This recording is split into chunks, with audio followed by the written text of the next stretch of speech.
Olá, senhores, bora aí para mais uma questãozinha agora de eletrodinâmica. Olha só, eu vou resolver essa questão de um jeito para vocês. Se você aguentar aí até o final, aí no finzinho nós vamos dar um macete para vocês, que essa questão é bem bacaninha. Olha só, uma das maneiras de se descobrir qual lâmpada tem a maior potência, quando se tem algumas lâmpadas sem suas especificações, é ligá-las a uma bateria e verificar qual brilha mais. O esquema apresentado ilustra essa situação em que uma lâmpada de resistência RL é ligada a uma bateria de força eletromotriz 9 volts e resistência interna de 1,5 ohms. Então, perceba que nós temos uma bateria real, né? Tem a DDP, porém ela tem uma resistência, ela cria uma dificuldade à passagem da corrente, acaba esquentando, jogando parte da energia fora em forma de calor, certo? Considere que uma pessoa esteja passando pela situação descrita no texto e que tenha à sua disposição 3 lâmpadas diferentes, como apresentada na tabela, modelo A, B e C, e ele indica a resistência interna da lâmpada, no caso, a resistência da lâmpada mesmo, tá? A resistência dessa lâmpada é 1,5, dessa daqui é 4,5 e dessa daqui é apenas 1 ohm. Entre as opções da tabela, qual a lâmpada apresenta maior potência para nós? Bom, meninos, vamos por partes. Primeiro, seria bacana, um jeitão, a gente poder determinar qual é a corrente elétrica no nosso circuito. Então, lá do maior potencial vai sair uma corrente elétrica da pilha, ela vai passar pela resistência interna, depois ela passa pela nossa lâmpada e retorna para a nossa pilha, para o nosso gerador, certo? Bom, para a gente poder achar essa corrente, a gente poderia aplicar URI. Olha só que bacana. U é igual a R, no caso, o R equivalente, né? Vezes o I. No caso, o nosso I seria o U, e o R equivalente que estava multiplicando o I passa para o outro lado dividindo. Em outras palavras, a gente pode falar que o I é o U. O U é a DDP total fornecida pela pilha, que é 9 volts, dividido pela nossa resistência equivalente. O que seria a resistência equivalente aqui no circuito? Seria a resistência interna, que vale 1,5, esse já é fixo para nós, né? Mais a resistência da lâmpada. Então, dependendo da lâmpada que eu colocar aqui, eu vou somar a resistência dela ali, ó, com 1,5.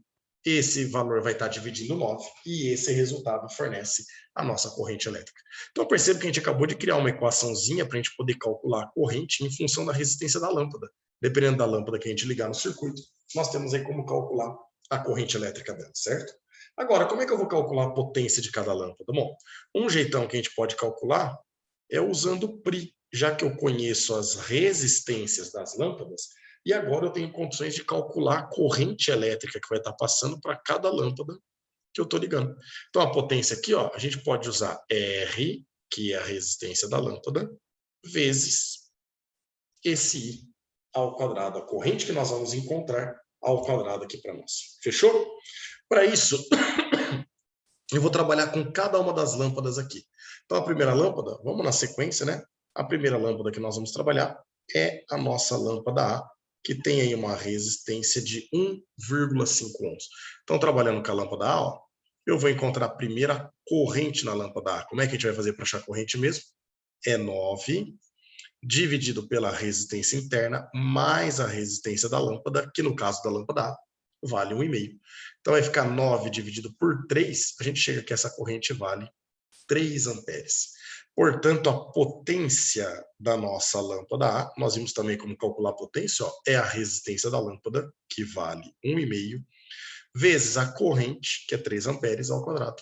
3 ao quadrado é 9, vezes 1,5, a gente chega que essa potência vale 13,5 watts. Bom, eu não sei se a lâmpada A é a que brilha mais, mas eu já sei qual é a potência dela, 13,5 watts e não 54 watts. Portanto, o item B já não pode, a alternativa B já não pode ser a correta, né? Pode até ser que seja a lâmpada que brilha mais, a lâmpada A, mas não com aquela potência de 54 watts, e sim com a potência de 350 watts. Agora, olha só, para a lâmpada B, nós vamos fazer o mesmo procedimento, tá? A resistência da lâmpada B vale 4,5 ohms. Então, olha só que bacana. Para a gente poder achar a corrente na lâmpada B, é 9 dividido pela resistência interna, que vale 1,5, mais a resistência da lâmpada, que agora vale 4,5. Então, vai ficar 1,5 mais 4,5. 1,5 mais 4,5 é 6. E 9 dividido por 6, a gente chega aqui, a corrente elétrica agora vale 1,5 amperes. Óbvio, né? Colocamos uma resistência maior, o R equivalente aumenta, a corrente acaba ficando menor. E agora nós vamos calcular a potência na lâmpada B, que a gente viu a fórmula aqui, ó, é a resistência da lâmpada, que nesse caso da lâmpada B vale 4,5, vezes a corrente, que vale 1,5 ao quadrado. Esse 1,5 ao quadrado vai dar 2,25, certo? E aí esse 2,25 multiplicado pelo 4,5 determina aí para nós uma potência de 10,125 watts, tá? Bom, percebo que a lâmpada B já brilha menos que a lâmpada A. Então não é ela que brilha mais. Portanto, se não é ela que brilha mais, tanto a alternativa C como a alternativa B a gente já pode jogar fora. E detalhe, na alternativa C, a potência da lâmpada B está certa. Porém, aproximadamente, né, ela está certa. Porém, ela não é a lâmpada que brilha mais. Por isso que a gente vai jogar fora essa alternativa. E agora nós vamos para a última lâmpada. A última lâmpada é a lâmpada C, que aqui é a lâmpada de menor resistência para nós, né? Olha que tentação. É a lâmpada de menor resistência. Vamos calcular a corrente? Olha lá, a corrente para a lâmpada C vai ser a DDP, que é 9, a resistência interna mais a resistência da lâmpada, que a gente sabe que agora vale 1. Então, nós vamos ficar 9 dividido por 2,5, né? Então, 9 dividido por 2,5, a gente chega que essa corrente ela vale 3,6 amperes. Portanto, a potência da lâmpada C vai ser a resistência, que é 1, vezes essa corrente, 3,6 ao quadrado. Esse 3,6 vezes 3,6, né, que é 3,6 ao quadrado, vai dar para nós uma potência de 12,96 watts para nós. E aí, dessa forma, meninos, percebo que essa resistência 1 ohm, que é uma resistência pequenininha, né? Ela realmente brilha mais que a lâmpada B, mas ainda assim ela brilha menos que a lâmpada A. Portanto, a alternativa E está errada, porque não é a lâmpada C que brilha mais. A potência de 12,96 watts está correta, mas ela não é a lâmpada que brilha mais, né? A lâmpada que vai ter o maior brilho é a lâmpada A. Por incrença que parível, a lâmpada que não tem menor resistência para nós aí, né? Percebo que a de menor resistência, ela brilha um pouco menos do que a lâmpada A, com uma resistência de 1,5. A de maior resistência, a B, ela que foi a que brilhou menos para nós. Fechou, meninos? Agora, quer ver? Presta atenção nisso daqui. Vamos resolver essa questão de outra forma. Olha que interessante, quer ver? Eu vou lembrar uma teoriazinha com vocês aqui, ó. Vou mudar o slide, hein? Olha só que bacana.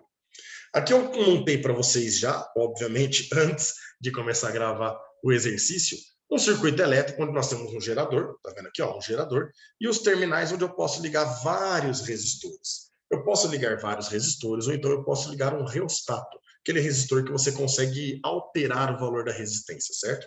Eu vou brincar de uma forma mais simples, que é onde a gente pode ir trocando as lâmpadas ou trocando as resistências. Põe uma resistência, depois coloco uma outra resistência e vou analisando tudo que está acontecendo, certo?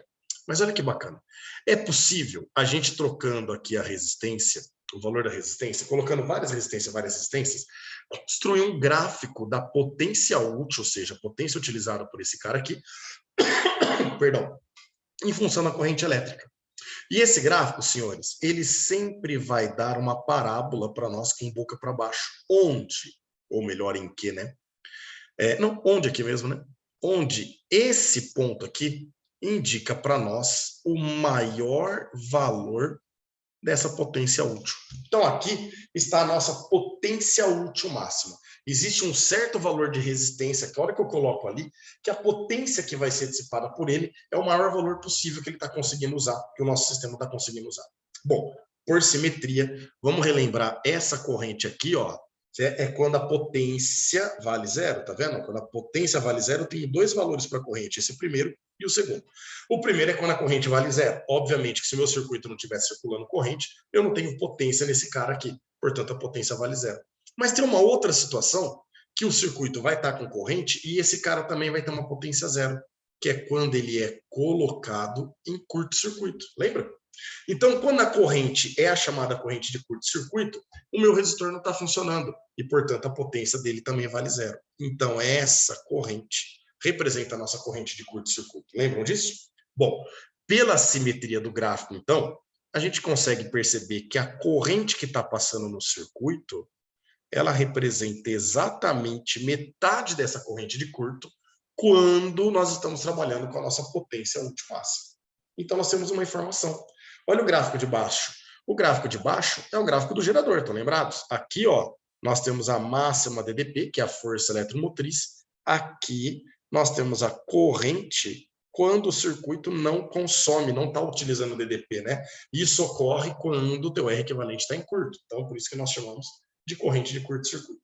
Só que aqui, nós vamos poder projetar esta corrente elétrica aqui, ó. E a gente percebe que nesse gráfico, ela também representa, né, o ponto médio ali do nosso gráfico. Então, aqui, nós sabemos que essa corrente representa para nós metade da corrente de curto-circuito. Só que aqui, meninos, vocês podem até trabalhar com uma semelhança de triângulos aí, se você quiser analisar por semelhança de triângulos, né?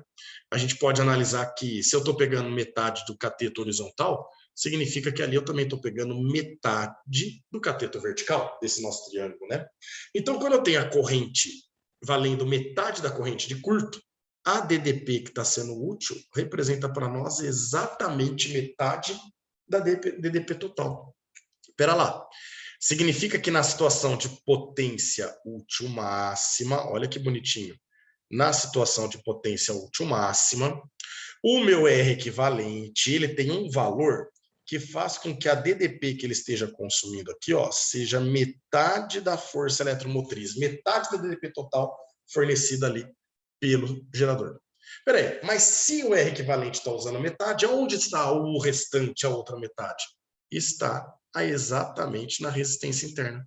Então, eu percebo que dessa forma, metade da DDP fica na resistência interna, metade da DDP fica no R equivalente.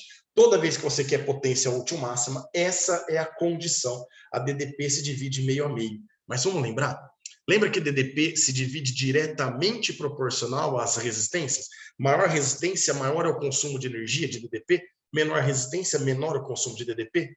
Mas nesse caso, as duas resistências estão consumindo a mesma DDP. Então, moçada, se elas estão consumindo a mesma DDP, é porque elas têm que ter o mesmo valor de resistência elétrica.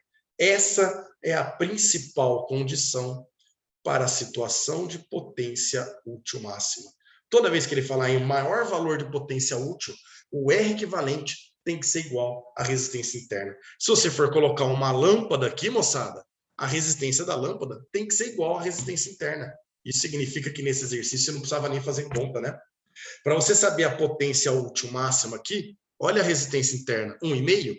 A resistência que vai gerar maior potência útil máxima é a resistência de mesmo valor que ela, ou seja, a lâmpada A. Aí você só precisava calcular a potência, né, dessa lâmpada para poder descobrir se era alternativa A ou alternativa B, aí no caso. Pião, e se não desse lâmpada com resistência de 1,5? Aí você procuraria aquele valor que estivesse mais próximo de 1,5. No caso, o 1 ohm, né? O 1 ohm, percebo que ele tem uma potência maior aí do que a resistência de 4,5 ohms. Entre elas, seria essa relação. Fechou, meninos? Grande abraço a todos e até a próxima.